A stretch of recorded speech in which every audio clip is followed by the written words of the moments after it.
Di balik kilau peradaban manusia tersembunyi kisah-kisah kelam tentang kota-kota yang pernah berjaya, namun kini tinggal puing. 5 nama terukir dalam sejarah bukan karena kejayaannya, melainkan karena kehancurannya yang spektakuler. Kota-kota ini, yang konon dikutuk oleh Sang Pencipta, menjadi pengingat abadi akan batas antara kehendak manusia dan murka ilahi. Dari debu dan abu, kisah mereka berbisik, memperingatkan generasi mendatang tentang harga yang harus dibayar atas pembangkangan dan dosa. Mari kita telusuri jejak kota terkutuk ini, yang nasibnya telah diputuskan oleh tangan Tuhan sendiri. 1. Pompei. Pompei adalah sebuah kota kuno yang terletak di wilayah Campania, Italia. Kota ini memiliki sejarah panjang yang dimulai jauh sebelum kehancurannya secara tragis pada tahun 79 Masehi.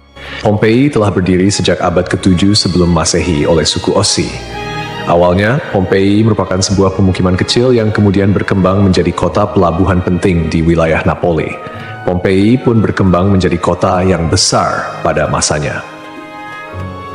Kota ini juga dikenal yang jauh lebih subur daripada tempat lain, karena Pompei terletak di kaki Gunung Vesuvius, sebuah gunung berapi purba yang merupakan satu-satunya gunung berapi aktif di Eropa.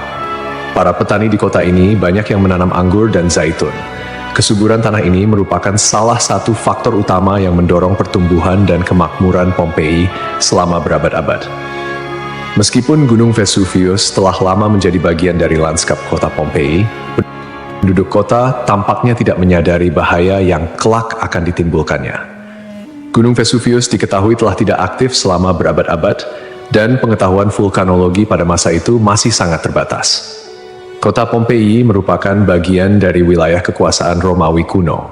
Banyak dari masyarakatnya merupakan keturunan Romawi, dan di seluruh wilayah Kekaisaran Romawi kuno, praktik prostitusi memang dilegalkan. Namun Pompei menawarkan sesuatu yang lebih. Diperkirakan ada 35 rumah bordil yang tersebar di kota ini. Di Pompei ada beberapa lupanar, dengan yang paling terkenal disebut Lupanar Grande, yang merupakan satu-satunya rumah bordil besar yang ditemukan di sana.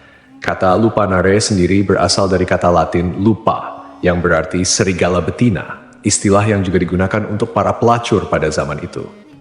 Di dalam Lupanar Grande, ditemukan kamar-kamar kecil dengan lukisan erotis di dinding, yang kemungkinan besar digunakan sebagai semacam menu untuk layanan yang ditawarkan di sana.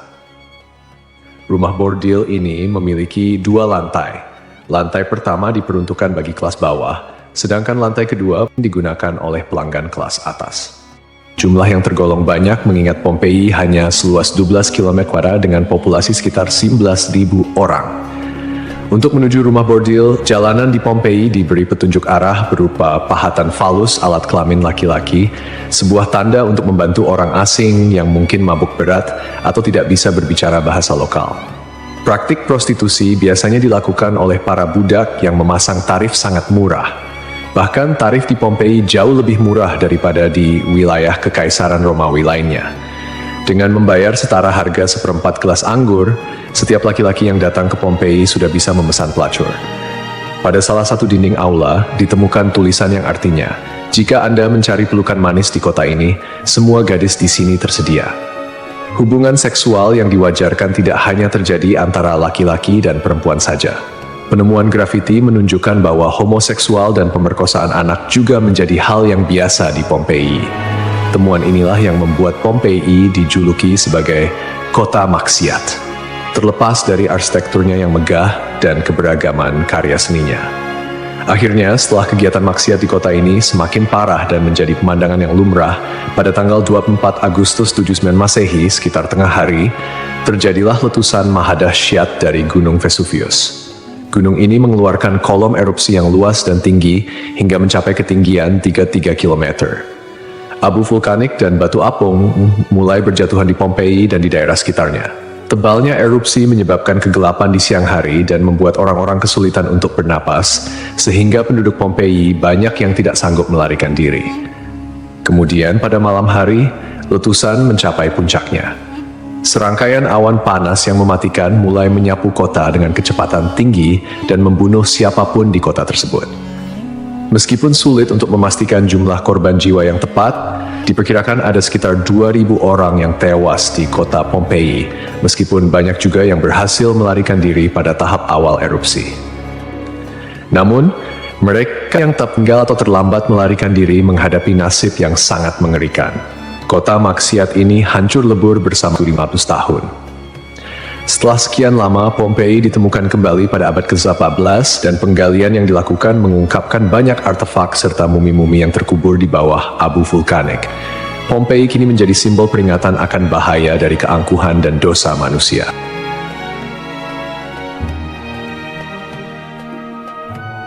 Kisah Desa Legetang. Pada suatu hari di Desa Legetang, warga melihat banyak binatang liar berkeliaran di sekitar jalan desa. Binatang-binatang ini, seperti monyet, kera, babi hutan, dan lainnya, bukan berasal dari daerah tersebut. Setelah diselidiki, ternyata hewan-hewan ini berasal dari Gunung Pengamun-Amun, yang berada agak jauh dari Desa Legetang. Kejadian ini membuat warga khawatir dan mereka bermusyawarah untuk menyikapinya. Mereka menyimpulkan bahwa turunnya hewan-hewan dari gunung adalah pertanda akan terjadinya musibah besar. Kepercayaan lokal yang menyatakan bahwa hewan bisa merasakan bencana sebelum terjadi mendorong warga Desa Legetang untuk bertindak cepat. Mereka memutuskan untuk kerja bakti membuat parit di lembah Gunung Pengamun-Amun sebagai upaya antisipasi bencana, khususnya longsor. Desa Legetang terletak di dataran tinggi Dieng, Kecamatan Batur, Kabupaten Banjarnegara, Jawa Tengah. Desa ini dikenal dengan tanahnya yang sangat subur, bahkan lebih subur dibandingkan desa-desa lainnya di sekitarnya. Sebagai contoh, jika semangka yang ditanam di desa lain hanya mencapai berat sekitar 6 kg, semangka yang ditanam di Legetang bisa mencapai 10 hingga 12 kg. Setelah parit selesai dibuat, kehidupan di desa kembali normal. Desa Legetang adalah desa yang makmur, hanya sedikit orang miskin di sana. Banyak saudagar kaya yang hidup mewah dan uang sering dihamburkan untuk hiburan.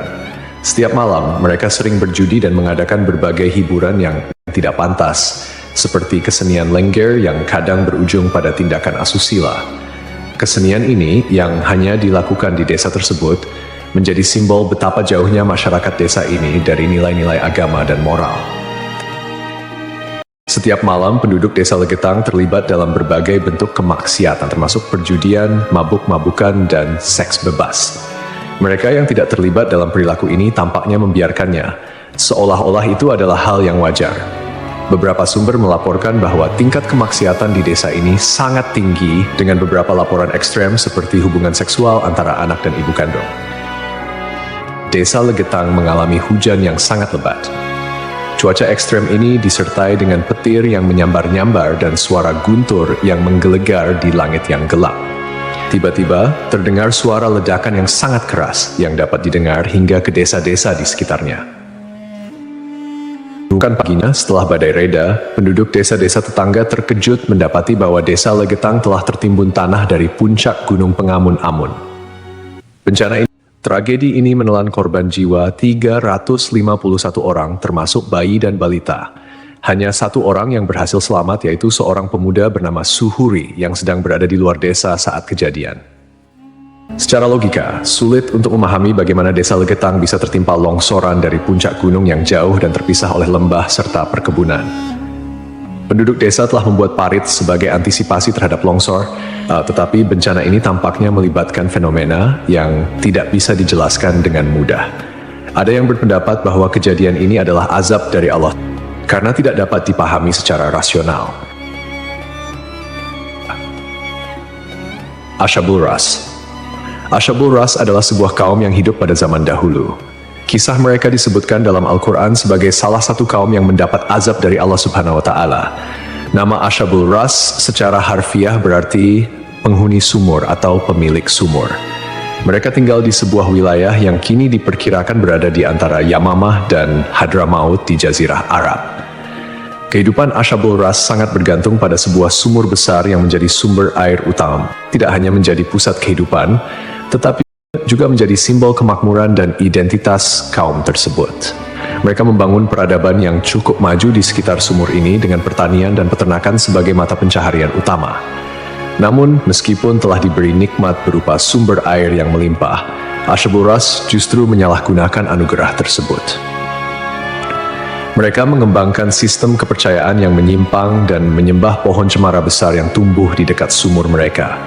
Pohon ini dianggap suci dan dijadikan objek penyembahan, menggantikan Allah Subhanahu wa Ta'ala sebagai Tuhan yang seharusnya disembah. Kemusyrikan Asyabul Ras tidak berhenti pada penyembahan pohon saja.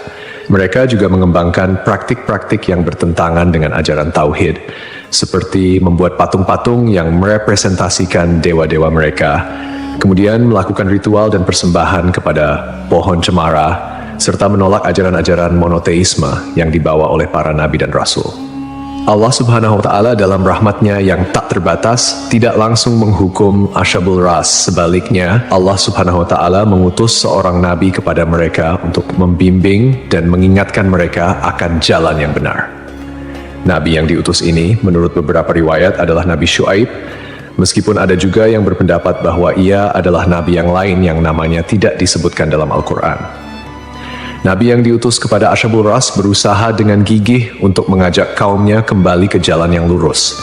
Ia menyampaikan risalah Tauhid, mengajak mereka untuk hanya menyembah Allah Subhanahu wa Ta'ala dan meninggalkan penyembahan terhadap pohon dan berhala. Nabi ini mengingatkan mereka akan nikmat-nikmat Allah Subhanahu wa Ta'ala yang telah diberikan, termasuk sumur yang menjadi berkah dalam kehidupan mereka.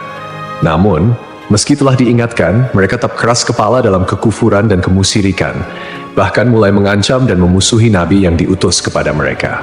Penolakan ini berlangsung dalam waktu yang cukup lama, menunjukkan kesabaran Allah Subhanahu wa Ta'ala dalam memberi kesempatan kepada hamba-hambanya untuk bertaubat. Setelah bertahun-tahun menolak ajakan Nabi mereka dan tetap teguh dalam kekufuran, akhirnya azab Allah Subhanahu wa Ta'ala turun kepada kaum Asyabul Ras. Azab ini datang sebagai konsekuensi dari penolakan mereka yang terus-menerus terhadap ajaran Tauhid dan ketekunan mereka dalam menyembah selain Allah Subhanahu wa Ta'ala. Menurut beberapa riwayat, azab yang menimpa Asyabul Ras terjadi dalam beberapa tahap. Pertama, terjadi kekeringan dan paceklik. Allah Subhanahu wa Ta'ala mulai mengurangi curahan rahmatnya dengan menahan air hujan. Akhirnya, terjadi kekeringan berkepanjangan. Tanaman-tanaman mereka mengering dan ternak mereka mulai mati kelaparan. Ini merupakan peringatan awal bagi Asyabul Ras, namun mereka tetap tidak mengindahkannya. Kemudian terjadi pencemaran sumur. Sumur yang menjadi sumber kehidupan mereka tiba-tiba tercemar. Airnya berubah warna, berbau busuk, dan tidak layak dikonsumsi. Hal ini menyebabkan krisis air yang parah di kalangan Asyabul Ras. Lalu datanglah gempa bumi. Sebuah gempa dahsyat mengguncang wilayah tempat tinggal Asyabul Ras. Gempa ini menghancurkan bangunan-bangunan dan infrastruktur yang telah mereka bangun selama bertahun-tahun.